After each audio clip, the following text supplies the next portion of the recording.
Obernolte. Well, thank you very much, Mr. Chairman, and thanks for convening this hearing on what's a critically important topic, I think, for everyone here on the dais.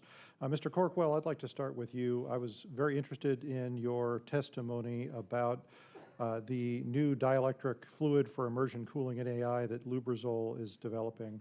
I was chairman of the House AI Task Force last Congress, and one of the things that we are trying to raise awareness of is the necessity for expanding the use of liquid cooling in AI data centers to minimize the environmental footprint of those data centers, particularly non-evaporative liquid cooling. And it seems like that's what you're focused on as well. Could you tell us a little bit more about that technology and the challenges that you see in accelerating adoption of immersion cooling for data centers? Yeah, thank you very much, and we are very interested in that and supportive of your efforts there. And if anyone has a doubt as to the difference between air cooling, which is what we use today in data centers, and liquid cooling, the difference is walking outside on a 30-degree day or jumping in a pool of 30-degree water. Liquid cooling is just enormously much more effective at heat transfer. And when we look at data centers, one of the critical issues is the electricity they use. And much of that electricity, as much as 40 or 50%, is used in running the fans and compressors to do the cooling. Moving to liquid cooling solves so many of those problems. So Lubrizol is developing products in those areas. To my knowledge, there's nothing being held up right now with a PMN at EPA, but it speaks to the innovation. This is a very new field, lots of innovation happening, and we're going to need to be able to be timely in what we do.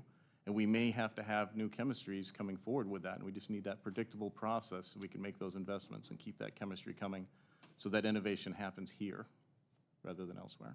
Right. Well, keep up the good work, and I would be remiss if I didn't use this as a shameless opportunity to plug the bill that I've sponsored, H.R. 5332, the Liquid Cooling for AI Act. We're trying to not only raise awareness of the benefits of liquid cooling, but also to try and stimulate new research and development to make sure that we keep, as you say, America on the forefront.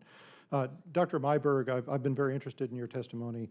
I mean, obviously, we are very concerned that we get reauthorization of TSCA right.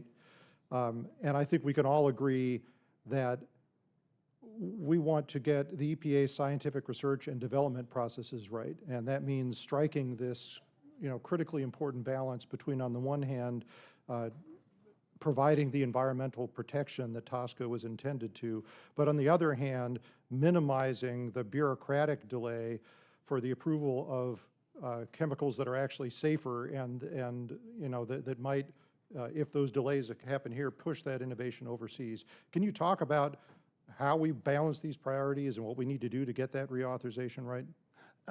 Congressman, thank you very much for that question. I can talk about it in general terms. I can't talk about it about specific chemicals or circumstances. That's what I'm looking for, right? But in general, there are a couple of things. One is, I agree with the comment that was made earlier, is that make sure people are talking to each other. That's always important, because one of the reasons that causes delays, in my experience with EPA, is that the EPA reviewers ask for information that maybe should have come in when the application did, and then you find out midway through the review period that you need additional information to gauge exposure or other risks, and it is indeed a risk assessment, both hazard and exposure, and so those things are both important.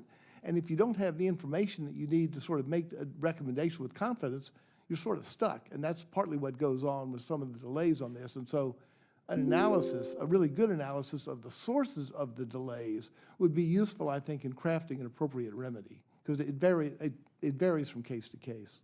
Right. I'd like to throw it open to the rest of the panel with the minute I have left. Anyone else want to take a stab on what does it mean to get the EPA's scientific research and development process right? What does that mean?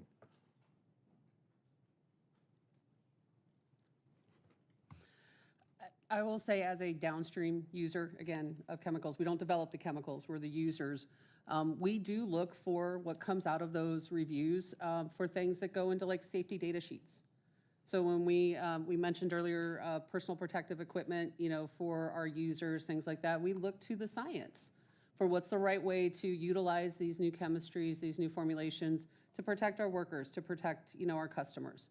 And so it is critical to have that correct in the long term for a user like Boeing. Right. Well, I want to thank everyone for your testimony, and it'll take the collaboration of everyone across the stakeholder spectrum to get this reauthorization right. So we appreciate you being here. I yield back. Thank you. Gentleman's time's expired.